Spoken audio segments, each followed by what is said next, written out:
Olá, no programa Lespe em Pauta de hoje vamos falar do câncer coloretal.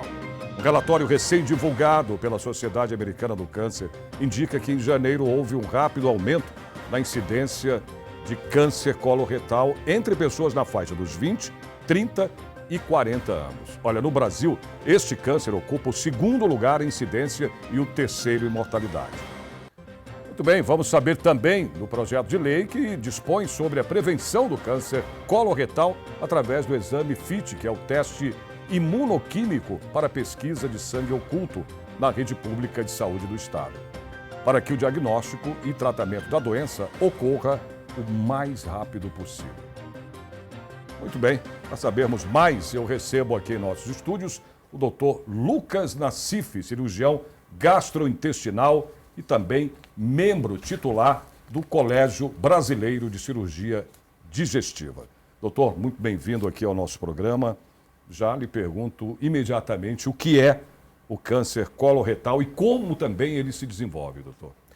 Bom, o câncer coloretal é uma alteração das células, do intestino e, na realidade, a localização dele ele abrange tanto o intestino grosso, então desde a região final ali do reto, no nosso intestino a gente pensando de trás para frente começa no ânus, reto, sigmoide, que é essa parte final do intestino. Sigmoide. Sigmoide. Aí a gente tem o cólon esquerdo, ou descendente, cólon transverso, que é essa parte do meio aqui do intestino grosso, e o cólon ascendente ou cólon direito.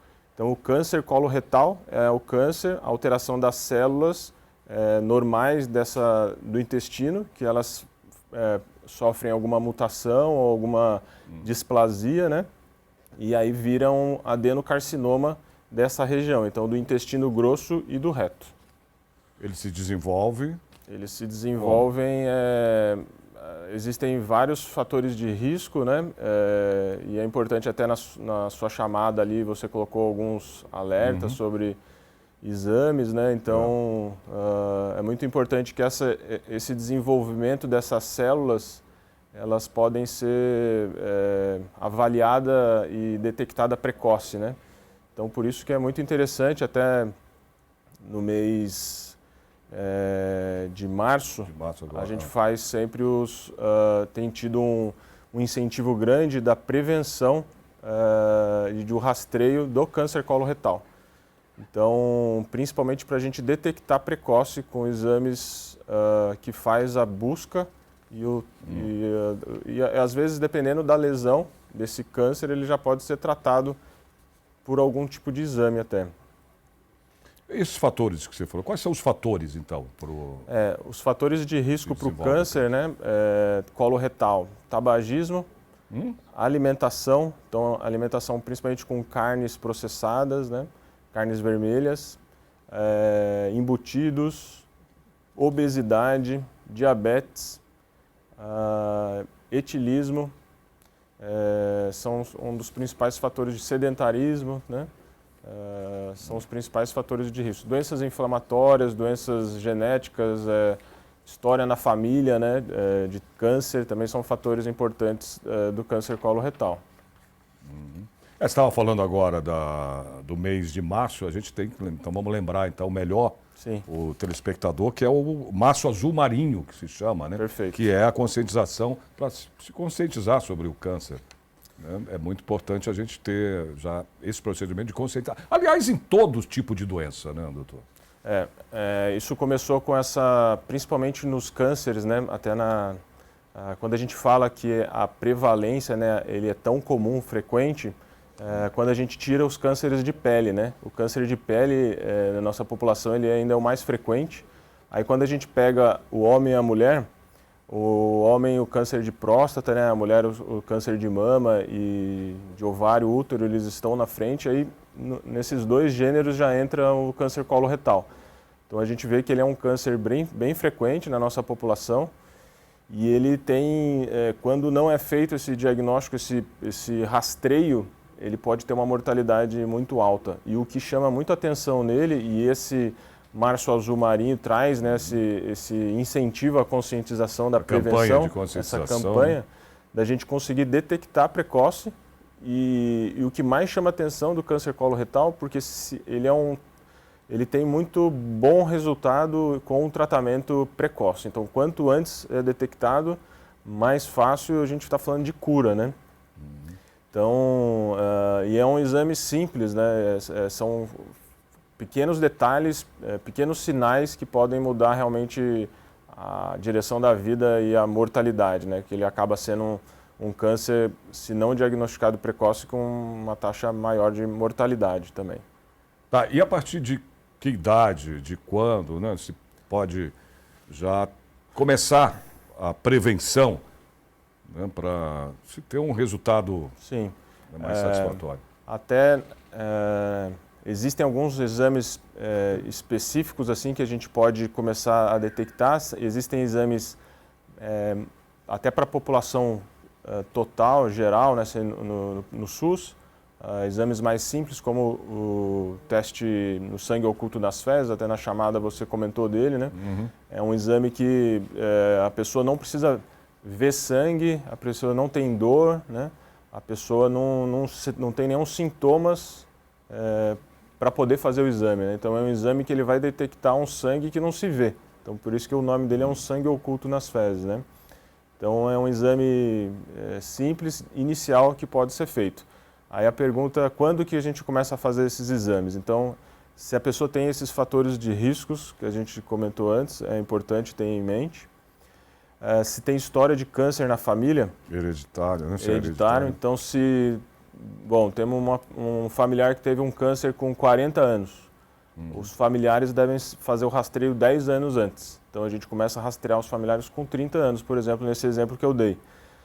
Mas a Organização Mundial da Saúde, as sociedades de coloproctologia, dessa parte oncológica aí, já indica a gente fazer acima de 40, 45 anos o rastreio das pessoas que não têm história na família, né? Isso são as pessoas que não têm sintoma, não têm nenhum sinal de alarme na necessidade de fazer o exame, né? Os exames de rastreio. Então, quais seriam os sinais de alarme que chamariam atenção para a gente fazer o exame, né? A pessoa que tiver perda de peso, anemia, sangue nas fezes, fraqueza, dor abdominal, distensão, alteração do hábito intestinal. Às vezes a pessoa acha que tenho diarreia, às vezes tem o intestino preso, então ela pode aparecer nessas duas situações. E aí o exame inicial, para a população em geral, a gente começa realmente com esse sangue oculto nas fezes. E o exame mais... Então, esse sangue que muitas vezes, às vezes você vê, muitas vezes não, né? Às vezes se você percebe nas fezes também, é preocupante, você já tem, independentemente desse sangue oculto que você não vê nas fezes, você já tem que se preocupar com... Ele é um exame que ele não é específico do câncer, né? A pessoa pode ter algum tipo de sangramento no trato digestivo e aparecer esse sangue oculto, às vezes até um sangramento na boca pode fazer um falso positivo, né? Então, todo o trato digestivo pode fazer um falso positivo, mas normalmente quando ele tem o câncer, maior a chance de ter um sangramento oculto positivo. Então, o alerta aí é que o negativo não exclui que a pessoa possa ter, e o positivo não afirma que ele tem também. Então por que deve fazer? Ele é um rastreio, ele é um exame pouco específico e muito sensível. Então, normalmente quem tem, ele pode realmente ter o câncer. Aí, passando desse exame, a indicação precisa, que eu estava falando desses da idade, é a indicação da colonoscopia. Aí já é um exame que o médico ele vai olhar com uma câmera, né, desde a região ali do ânus, do reto e todo o intestino grosso, procurando a lesão. Esse exame, eu gosto de dar o exemplo, ele é um exame que as pessoas têm um pouco de preconceito com ele, porque ele é um exame chato, o preparo dele. Então a pessoa tem que tomar ali os laxantes, as medicações para limpar todo o intestino. Para a gente imaginar, o médico ele vai navegar, né, ele vai percorrer o intestino grosso e o reto com uma câmera. Uma câmera, isso eu ia falar nisso. Então ele tem que estar vendo ali um líquido claro, né? Já é a chamada a colonoscopia. Colonoscopia, né? Esse já é a colonoscopia. Ele vai com uma câmera na ponta, vai procurando essas lesões que podem ser milimétricas. Então, se tiver sujo, uma água barrenta com fezes ali, não tiver limpo, o médico não consegue ver. Então, às vezes as pessoas, nossa, meu exame deu errado, tive que fazer de novo, né? Então, ele é um exame que tem esse preparo um pouco mais delicado, mais chato do que alguns outros tipos de exame.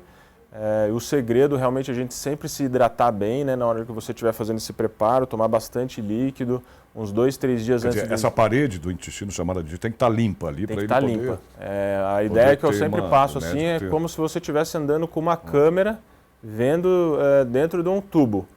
Só que você está dentro de uma câmera navegando, né? Como se você estivesse mergulhando numa água.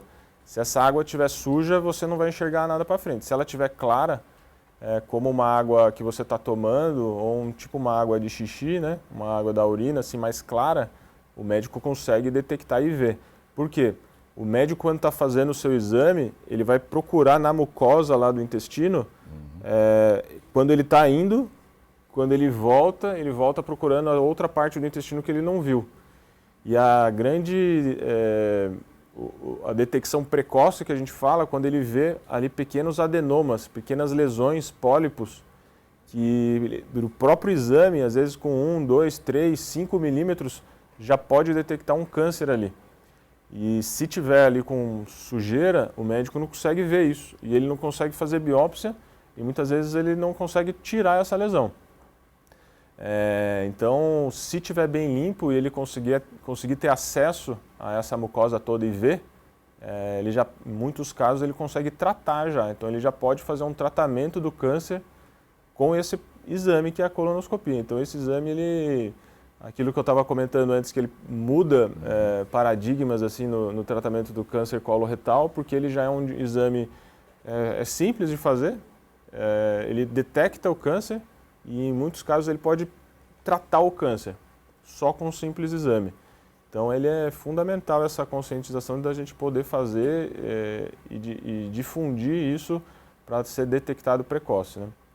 Então quer dizer que um exame antes da colonoscopia pode ser feito, né, o que é um exame mais simples, né, para saber se normalmente se dá para detectar ou não. Normalmente o exame, a história, né, é importante, como a gente estava falando dos fatores de risco. Histórico, né? O exame físico, né, o médico avaliar, tem o exame proctológico nessa situação do câncer coloretal, ele é muito importante também, né, o médico avaliar ali a região do ânus, como está as fezes, né.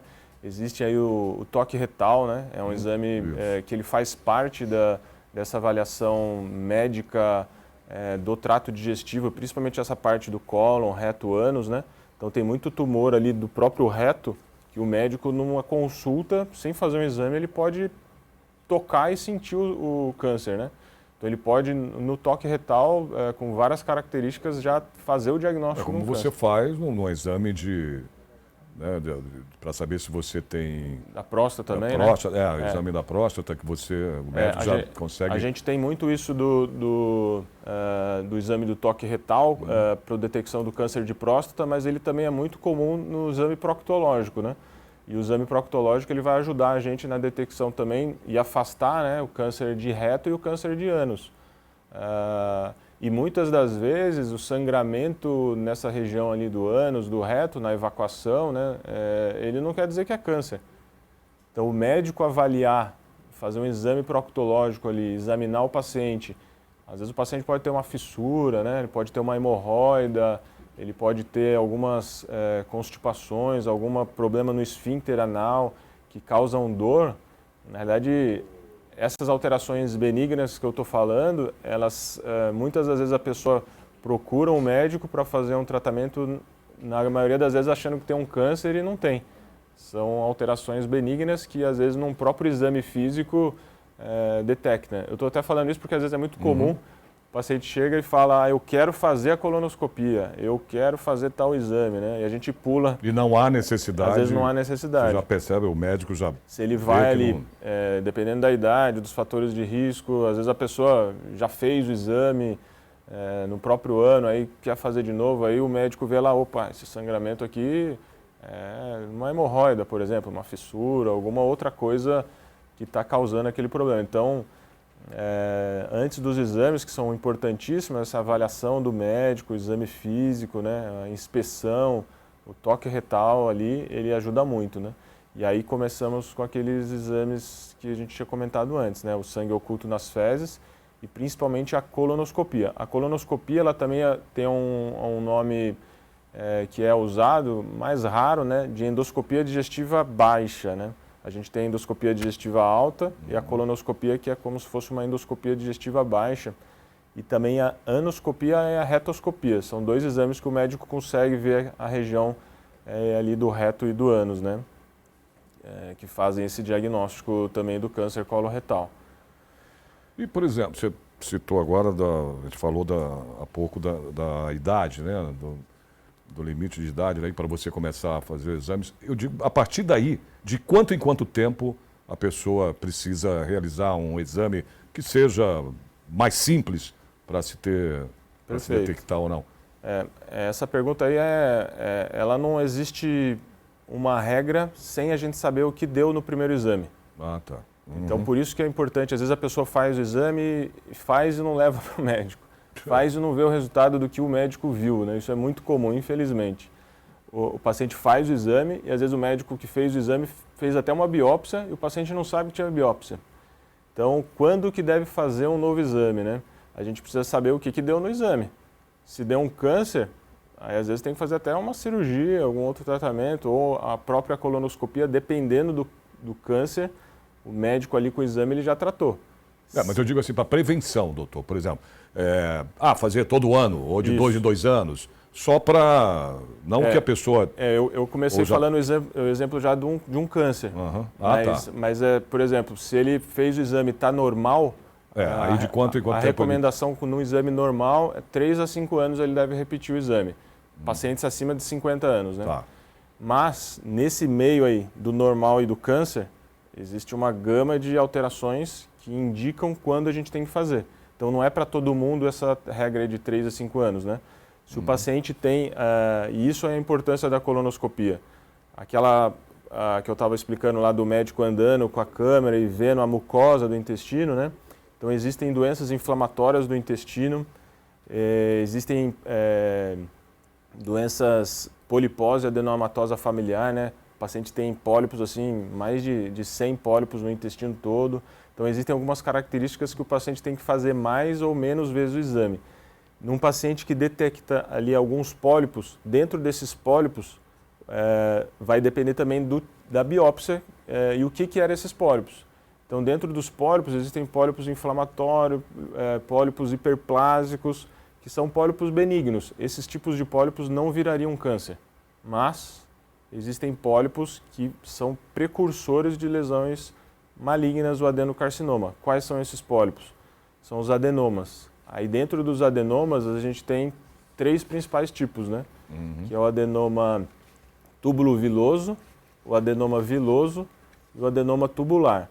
Esses adenomas aí vai depender das atipias, da invasão que tem, às vezes do tamanho do adenoma e o grau que ele está já aderido ali nessa mucosa. Às vezes o próprio adenoma ele já vai enraizando para dentro do intestino. E às vezes o médico não consegue fazer pela própria endoscopia esse tratamento da biópsia ou de retirar o adenoma. Aí ele tem que fazer alguns procedimentos que ele vai raspando, assim, limpando todo esse adenoma, né? O adenoma ele também tem várias características, né? Ele pode ser tipo uma verruga pendurada que tem um pedículozinho, esse é o mais comum a gente ver. Aí o médico vai lá com o exame numa alça e tira esse adenoma já, então ele já tratou. E aí tem alguns adenomas que eles ficam já sésseis, né? Ele tem uma base larga e aí o médico não consegue tirar, às vezes, ele com a colonoscopia. Aí ele tem que fazer uma raspagem ali, a gente chama isso de mucosectomia. O médico vai tirando pela colonoscopia. E nessas situações, às vezes, que o médico não consegue, aí existem alguns casos que tem que fazer cirurgia. E existem alguns casos que tanto a biópsia ali da polipectomia ou da mucosectomia, se o médico tirou e o patologista falou que ela já estava mais enraizada, mais para dentro das camadas do intestino, às vezes tem que completar com uma cirurgia também. Então, você vê que naquele lado que eu falei que tem câncer e o normal, no meio aí existe uma gama que não depende de cada caso a situação que ele vai estar para fazer o exame ou não.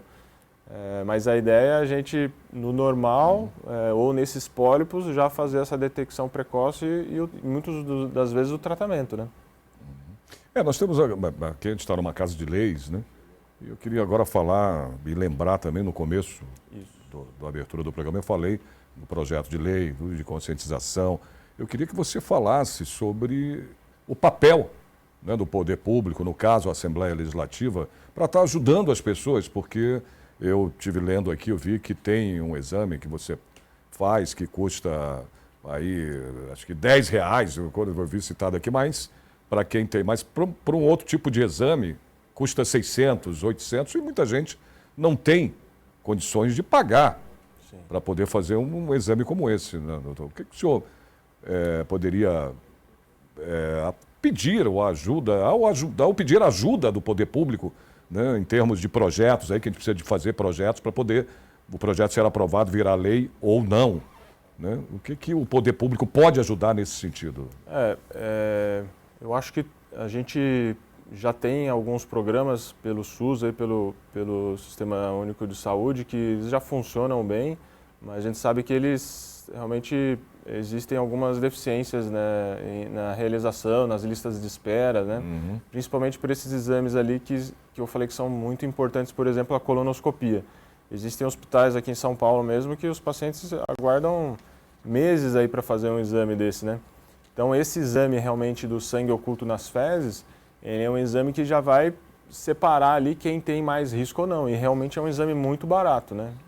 Se a gente for comparar uma colonoscopia com esse sangue oculto nas fezes, muda aí muito a indicação, né?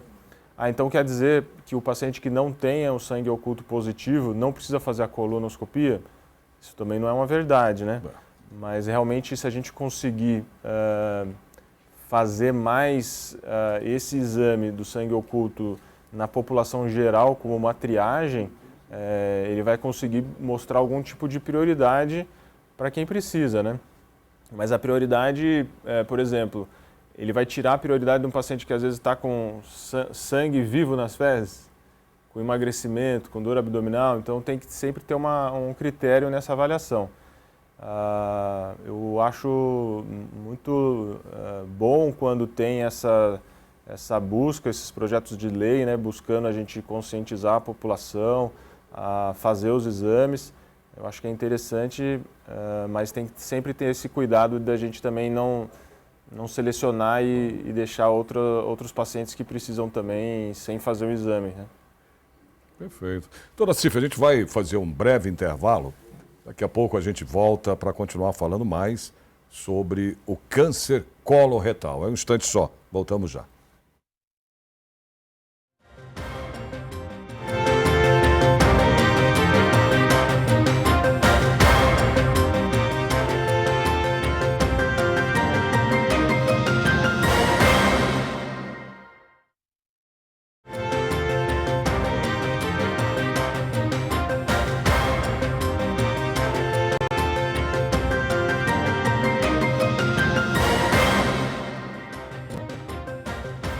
Muito bem, estamos de volta com a Lespe em Pauta, hoje falando aqui, batendo esse papo sobre o câncer coloretal. Eu tenho aqui comigo em nossos estúdios o Dr. Lucas Nassif, que é cirurgião gastrointestinal e também membro titular do Colégio Brasileiro de Cirurgia Digestiva. Olha, e através da plataforma Zoom, eu recebo o Dr. Samuel Aguiar, líder do Centro de Referência de Tumores coloretais do Hospital AC Camargo e também era cirurgião oncológico. Bem-vindo aqui, doutor Samuel. Tudo bem? Ô Sérgio, ô Lucas, tudo bem? Tudo bem. Boa tarde. Bom, a gente já no primeiro bloco aqui falou bastante, né? Falou bastante aqui sobre né, o câncer de colo retal. E eu queria já, doutor Samuel, que você também desse as suas contribuições, né, a respeito desse câncer. Falasse um pouco mais sobre ele, né, da questão de como ele se desenvolve, né, como é que adquire esse câncer coloretal, como é que é. Queria as suas palavras agora nesse momento para explicar um pouquinho melhor para a gente. Também, melhor não, que o doutor Nassif já deu uma aula aqui para a gente, mas continuar essa explicação do câncer de colo retal.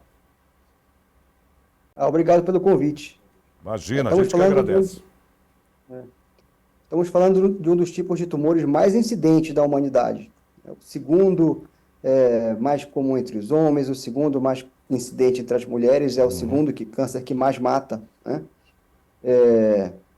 E apesar de ser um problema de saúde pública, e nós estamos em um estado onde câncer coloretal é um problema de saúde pública, pela sua incidência, a incidência de câncer coloretal no estado de São Paulo, principalmente na região metropolitana de São Paulo, ela se equipara aos lugares, às regiões do mundo de maior incidência. Mas apesar de ser uma doença muito preocupante no que se refere à sua incidência, ela é curável, né? Potencialmente curável e prevenível. E como você começou a pergunta sobre como se desenvolve, ele é prevenível exatamente porque o tempo de desenvolvimento é relativamente longo comparado a outros tipos de tumores. Isso é uma estimativa, isso é baseado em dados de experimentos de laboratório, mas a estimativa é que entre uma mucosa intestinal normal, uma lesão intermediária, que é um pólipo, e um câncer instalado, a gente pode passar até 5 anos, 5 a 10 anos para esse processo todo ocorrer, né? E caracteriza mesmo, é uma doença principalmente ambiental. Existe câncer coloretal hereditário, aquele que se passa de geração em geração a partir de uma mutação hereditária, mas 90% dos casos são ambientais, né? Uma doença causada por estilo de vida. É isso que eu queria estilo chegar. de vida. Exatamente o que você está falando agora, doutor. É questão de alimentação, essas coisas. Quais são?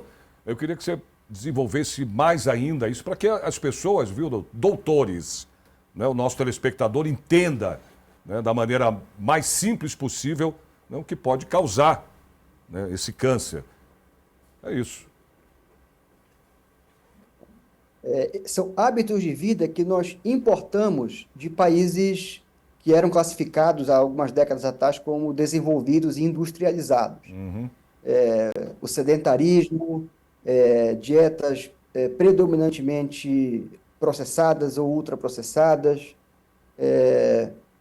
perda de controle de peso populacional, aumento de incidência de sobrepeso e obesidade. Isso tudo vem a partir de um estilo, uma cultura, né? Uma cultura de estilo de vida que nós importamos. Se a gente pegar exemplo de alguns países que identificaram isso algumas décadas atrás e começaram a combater esse estilo de vida, um exemplo clássico são os Estados Unidos, né? E alguns países da Europa, e começaram num processo educacional, a partir do melhor conhecimento desses fatores de risco e o combate a esses fatores de risco. Esses países já experimentam, já enxergam diminuição da incidência e da mortalidade por câncer coloretal, né? O que mostra uma clara relação de causa e efeito. Isso é um alerta para nós, que nós importamos esse estilo de vida, principalmente nessas grandes regiões metropolitanas brasileiras. Nós não começamos ainda esse processo de educação, de conscientização de que esse estilo de vida causa câncer de intestino, dentre outras doenças. O que a gente estava falando, inclusive, abuso. Aqui. Continua, Samuel, pode continuar. Desculpa eu ter te cortado.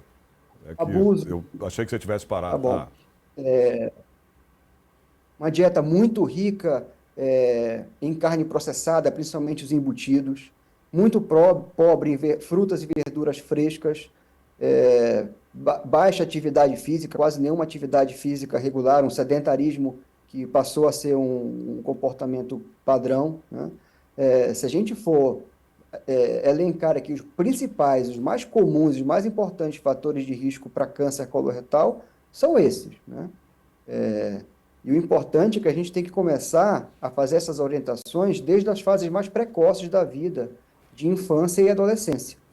Porque a gente já começa a perceber, nesses países mais industrializados, que tiveram redução nas suas taxas de incidência de mortalidade na faixa etária que era mais comum, a gente já começa a ver um movimento nas faixas etárias mais precoces, né? A gente chama de, o que a gente chama de precoce é abaixo dos 49 anos.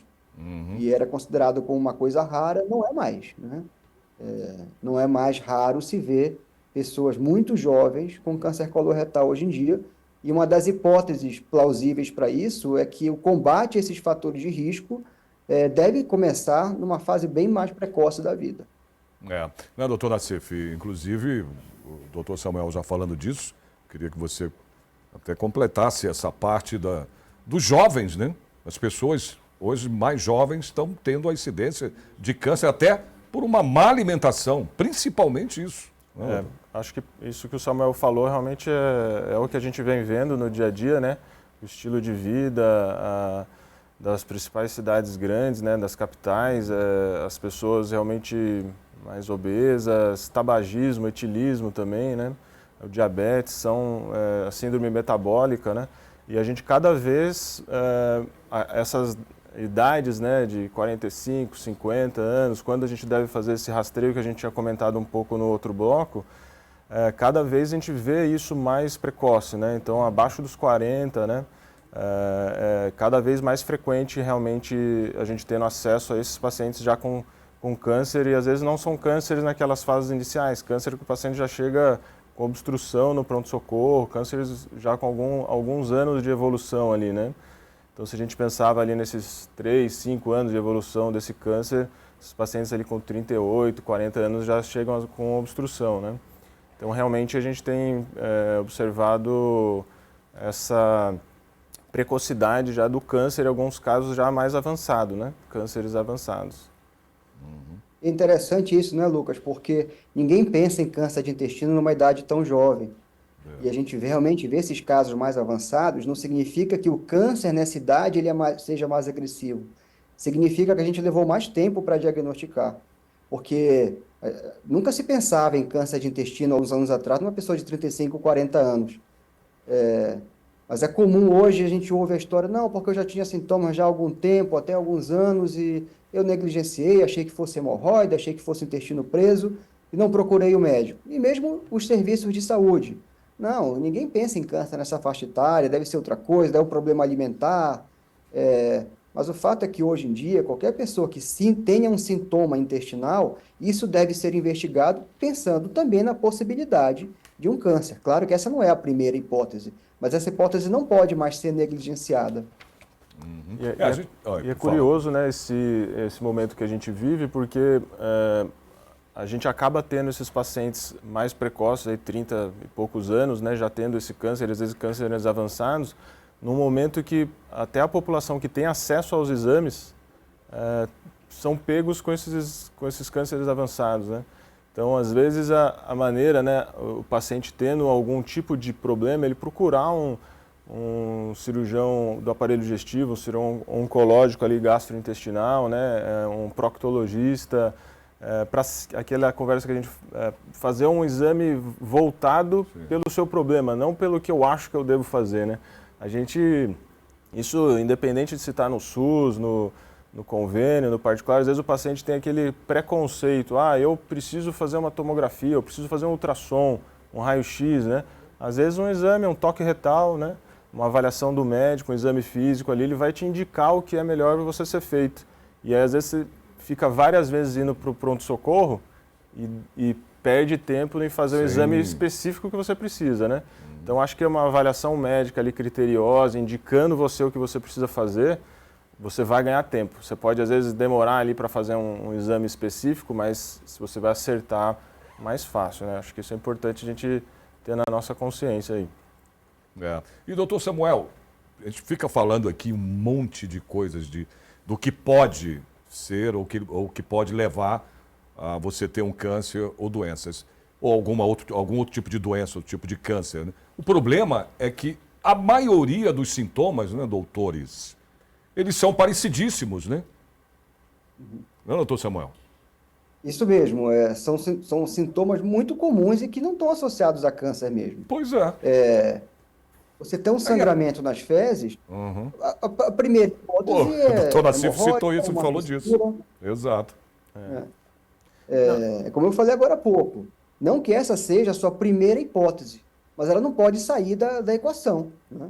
A gente não pode mais deixar de pensar em investigar um possível tumor do intestino com uma pessoa que tenha sintomas, atribuindo esses sintomas exclusivamente às causas mais comuns. É isso que tem levado a esses diagnósticos mais avançados, né? Esses diagnósticos avançados, eles causam um impacto terrível, porque, é claro, o primeiro impacto é uma vida que pode se perder, né? Sim, Esse é o claro. mais importante, mas os impactos secundários que acontecem nessas pessoas em idade economicamente ativa, que sustentam suas famílias, né? Estão numa fase da vida em que sustentam suas famílias, é que quando esse tumor ele é diagnosticado numa fase muito avançada, o tratamento ele vai ser muito mais complexo, né? Você não vai usar mais apenas uma modalidade de tratamento, pode usar várias modalidades de tratamento, um tratamento que pode durar meses ou anos, e tira essas pessoas completamente da sua vida produtiva, né? Esse é um efeito secundário, mas ele não é tão inexpressivo assim. E se a gente falar numa doença que começa a ser muito incidente, né, existe o impacto para aquela pessoa e o impacto emocional, mas também financeiro para a família inteira, né, que perde ali o seu mantenedor por conta de uma doença que se torna crônica e um dia pode até causar a morte dessa pessoa. Doutor Nassif, o tratamento é caro, né? Se você não tem condições, se você não tem um plano de saúde, se você não tem um tratamento de câncer, né, é uma fábula. Você gasta uma fábula. Você queria falar aquela hora lá? Pode falar, doutor Nassif. Não, acho que o Samuel completou bem o que eu estava comentando. Acho que o tratamento realmente ele pode ser muito caro, né? Quanto mais avançado for o câncer diagnosticado, ele vai ser mais caro, né? Pois é. Então, se o paciente ele não estiver no estádio avançado já com metástase, né, em outros órgãos, no fígado, no peritônio, no pulmão, então a qualidade de vida, né, o tratamento que o hospital, isso hospital público ou qual hospital for, né, vai ser muito mais caro. Então aquela conversa que a gente estava falando ali antes do teste ali do sangue oculto ou da colonoscopia, se a gente investir nisso cada vez mais e a população pública, né, ter acesso à colonoscopia, a esses exames ali até do sangue oculto, vai economizar nesses tratamentos mais caros na frente, né? Então, vamos diagnosticar precoce, vai ser mais específico esse diagnóstico e vai economizar no tratamento. Não que não devemos ter esse tratamento, claro que tem que ser sempre investido muito nos hospitais oncológicos, nas cirurgias, nos tratamentos quimioterápicos, né? Nas cirurgias, hoje em dia, tem a cirurgia do intestino, mas às vezes um câncer coloretal, é importante a gente falar isso. O paciente pode passar por uma cirurgia hepática, por uma cirurgia no pulmão, por um câncer do intestino.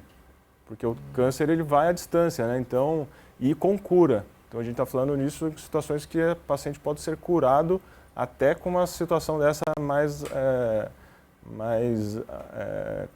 agressiva, mais avançada, né?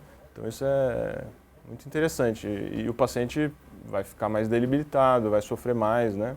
Até ele retornar para as atividades dele, né? Então, se a gente investir no detecção precoce aí, vai além de ter um custo menor, qualidade de vida melhor, só todo mundo vai sair ganhando, né?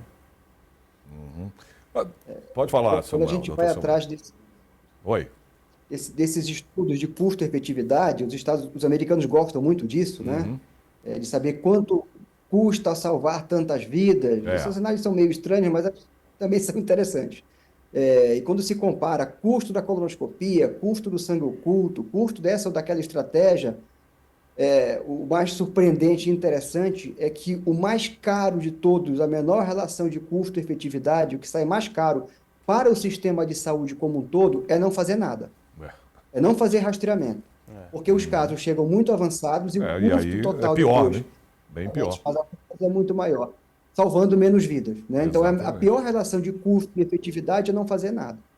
Doutor Samuel, no primeiro bloco aqui, eu falando com o doutor Nassif, nós lembramos aqui da campanha, né, Março Azul Marinho, O senhor falou também da prevenção, né? Eu queria que você falasse um pouco também da parte, né, do poder público, doutor Samuel. Na tua opinião, o que o poder público pode fazer mais ainda em relação à prevenção? Você acha que a gente precisa de mais campanhas, né, para se prevenir uma doença como essa, doutor Samuel? Esse é um assunto bastante interessante e que pode ser polêmico toda vez que a gente envolve custos e uso de recursos, quer sejam eles públicos ou privados. Só se justifica você direcionar recursos para a prevenção, primeiro, de uma doença que é muito incidente. Então, câncer coloretal é muito incidente, mas ela é muito incidente nas regiões mais urbanas, né? Então, se você perguntar para mim qual é a sua opinião de fazer uma grande campanha de prevenção para câncer coloretal no Brasil inteiro, eu tenho minhas dúvidas se isso é interessante, porque nós temos outros problemas, mesmo na parte oncológica, câncer de colo de útero, por exemplo, que tem que sobrar recursos para isso também, né? Então, o direcionamento de recursos, já que a gente está falando dentro de uma casa de leis, instituição pública, que é a Lesp, né?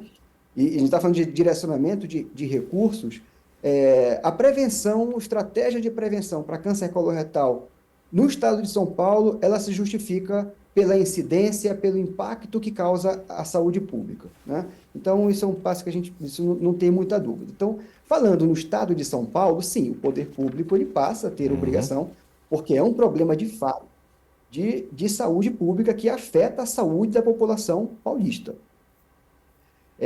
A gente tem condições de promover o que é ideal, colonoscopia para todo mundo? Isso é utópico, né? Colonoscopia é um exame caro, você precisaria equipar os serviços de atenção primária, né, com um exame que ele é caro para o sistema como um todo, não só o custo direto dos equipamentos, mas também porque ele custa um dia de trabalho, a gente tem que colocar isso na equação. Mas a gente tem uma alternativa muito interessante para emprego populacional. A gente está falando de saúde coletiva, que é a pesquisa do sangue oculto nas fezes. Eu acho que vocês já até comentaram sobre isso. Sim, nós falamos inclusive do projeto, Samuel, doutor Samuel, que é esse projeto de lei que dispõe sobre a realização, ainda é o projeto de lei, né, do deputado aqui, que exatamente dispõe sobre a realização desse teste. Quem que é o deputado? Que eu tenho aqui o nome, o deputado, aqui ele é do Solidariedade, é o Alexandre Pereira, que é do Solidariedade. Né?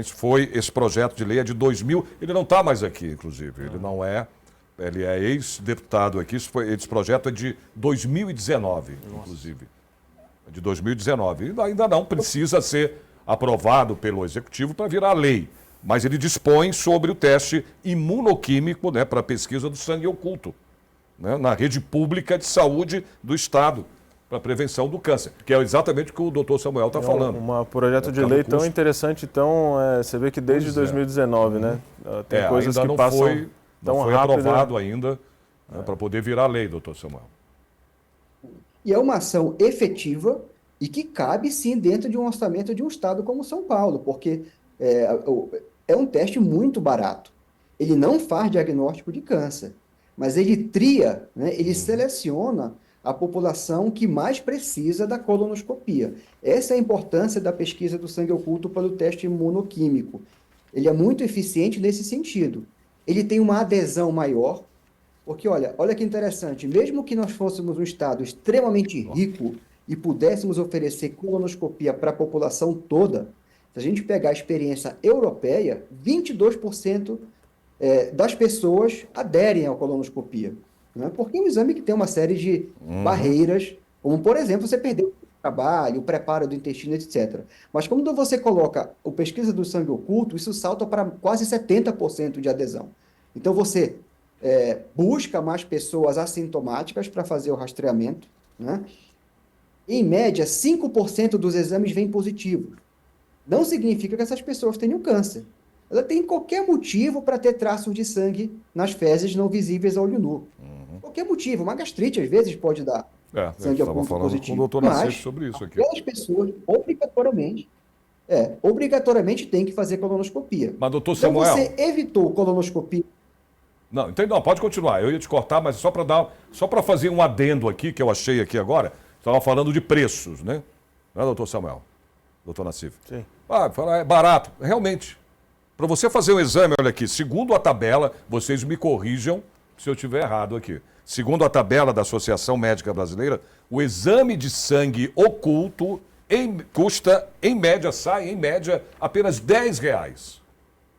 R$10, é isso? Isso aí. Tá aí. Em contrapartida, o exame de colonoscopia, além de ser invasivo e complexo, custa em média R$650.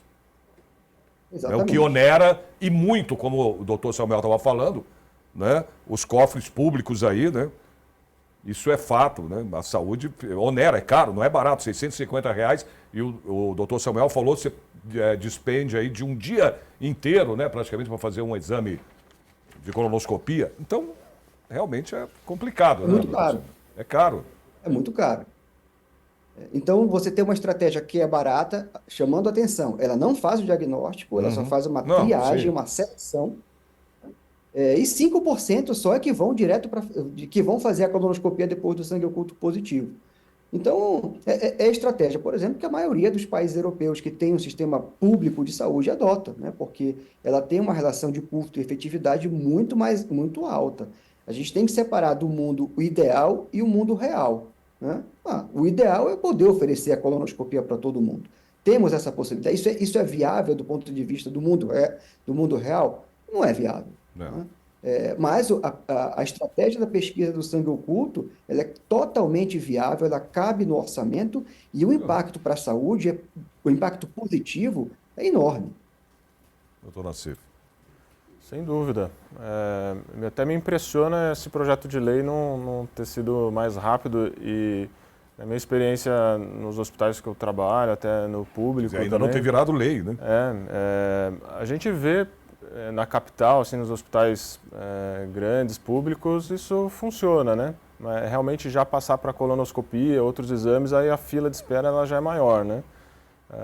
Mas realmente é uma estratégia, sem dúvida, que vai ser muito útil aí para abranger, até pensando saindo do estado de São Paulo, né, para o Brasil todo. Acho que sem dúvida tem que estar incorporado como uma lei, né? É importantíssimo. Uma boa ideia. O Nassif sabe disso. Oi? A gente pode levar 2 meses para conseguir agendar uma colonoscopia na rede privada de São Paulo. Quanto? 2 meses? Na rede privada, né? Pode Isso levar na privada, rede imagina na privada. rede pública. Sim. Privada. Imagina na pública. Né? O paciente sofre muito, né? A gente vê filas assim, às vezes equipes no Sistema Único aí fazem multirões de sábado e domingo, fazem 50, 100 exames, pacientes que estavam esperando meses, né, para fazer o exame. Então tem muita gente aguardando fazer um exame na fila, nesse momento que a gente está conversando aqui. Olha, a gente está chegando já aqui ao final do programa. Infelizmente, a gente tem tanto assunto aqui, tantas perguntas para serem feitas, né?